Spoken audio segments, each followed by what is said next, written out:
On part à Madagascar, au bord d'un lac volcanique, pour une légende tragique qui a non seulement brisé des cœurs, mais qui a carrément façonné les lois de tout un royaume. C'est l'histoire des amants de Tritriva, un récit du 19e siècle qui mélange amour interdit, sorcellerie et justice royale. Et ce qui est incroyable avec cette histoire, c'est qu'on la connaît grâce à ce document. C'est une retranscription, faite autour de 1890, d'un texte malgache. Ça nous plonge directement sous le règne du grand roi Andrian Poinimerina, vers l'an 1800. C'est vraiment comme ouvrir une capsule temporelle, une fenêtre sur un tout autre monde. Tout part d'une image, d'une curiosité de la nature. Ces deux arbres, sur les rives du lac Tritriva, un ancien volcan. Leurs troncs sont enlacés, comme ça, pour l'éternité. Eh bien, ce n'est pas un hasard, c'est le mémorial vivant d'une profonde tragédie humaine. Et c'est cette histoire qu'on va décortiquer ensemble. Allez, on plonge dans le cœur de cette légende. On est dans le royaume d'Imerina, une nation puissante sur les hauts plateaux de Madagascar, à une époque où les traditions, et surtout la parole du roi, façonnaient absolument tout. Au centre de notre récit, il y a un conflit vieux comme le monde. Deux gènes qui s'aiment passionnément et qui se heurtent au mur de l'autorité parentale. Leurs familles s'opposent farouchement à leur union. Et cet obstacle, en apparence si simple, va déclencher une chaîne d'événements absolument tragiques. Plutôt que d'imaginer une seule seconde un avenir séparé, les deux amants prennent la décision la plus radicale qui soit. Leurs mots, tels qu'ils sont rapportés dans le texte, résonnent comme un pacte déchirant avec la mort. Ils choisissent de lier leur destin pour de bon. Et c'est comme ça qu'ils accomplissent leurs vœux. Ils s'enveloppent dans un unique et grand tissu qu'on appelle le sarandrana, et ils se jettent du haut d'un rocher dans les eaux sombres du lac volcanique. Un acte final, sans retour possible. Mais l'histoire ne s'arrête pas là, loin de là. Ce qui suit est fascinant. Leurs corps, on ne les retrouvera jamais. Mais à l'endroit même de leur pacte, deux jeunes arbres se mettent à pousser, leurs branches s'enlaçant comme dans une étreinte. Et la légende va encore plus loin. Bien plus tard, quelqu'un essaie de couper une branche de l'un des arbres et du sang s'écoule de la blessure. Mais aussi de l'autre arbre, qui est pourtant intact. C'est la preuve que leur lien a transcendé la mort. L'énigme des arbres enlacés est résolue. La tragédie des amants, elle, ne s'arrête pas au fond du lac. Non, elle se transforme très vite en affaire publique. Parce que là où on s'attendrait au deuil, c'est un conflit acharné qui éclate entre les deux familles. Comme on ne trouve pas les corps, le chagrin des parents se transforme en colère, puis en accusation. La dispute devient tellement violente qu'elle ne peut plus se régler au niveau local. L'affaire remonte jusqu'à l'autorité suprême, le roi lui-même. Alors, pour bien comprendre ce qui va suivre, il faut saisir un concept culturel malgache qui est essentiel, l'audi. Attention, ce n'est pas un simple porte-bonheur. Un audi, c'est un sortilège puissant, capable d'influencer la volonté de quelqu'un, de le rendre fou amoureux, ou pire.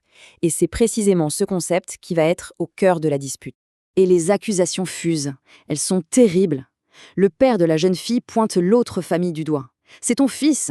Il a utilisé un audi pour envoûter ma fille et la pousser à la mort. » Mais le père du garçon réplique avec la même rage. « Mon fils aussi a disparu. C'est toi qui as tué mon fils. » La situation est explosive. C'est à ce moment précis qu'une des figures les plus importantes de l'histoire malgache entre en scène pour mettre fin au conflit, le roi Andrian Ampuinemerina. Et attention, il ne s'agit pas d'une petite audience privée dans une salle du trône, non. Le roi Andrian Lampuimerina convoque son peuple, ses nobles, ses conseillers. Il transforme cette dispute familiale en une véritable affaire d'État. Pour lui, l'enjeu dépasse le sort de deux familles. C'est carrément l'harmonie du royaume qui est en jeu. Et c'est là que le jugement du roi devient remarquable. Au lieu de chercher un coupable, il s'adresse à tout son peuple et il déplace complètement le problème. Il ne blâme pas un parent plus que l'autre, non. Il blâme la coutume elle-même, cette tendance à être trop dure face à l'amour des jeunes. Sa première parole, ce n'est pas une sentence, c'est un conseil d'une profonde sagesse. Mais le roi ne s'arrête pas à un simple conseil. Il saisit cette occasion pour établir des lois claires sur le mariage, pour qu'une telle tragédie ne puisse plus jamais se reproduire. Son jugement est hyper structuré, en plusieurs points, pour ne laisser aucune place au doute. Cette nouvelle loi, c'est un vrai chef-d'œuvre d'équilibre. Le roi ne détruit pas la tradition, il la clarifie. Il réaffirme ce qui est autorisé, entre nobles, entre cousins, tout en maintenant des interdits très clairs pour protéger la structure de la famille. Son but est simple, créer un cadre juridique où un amour légitime ne pourra plus jamais être refusé de manière arbitraire. Et le point fondamental, il est là.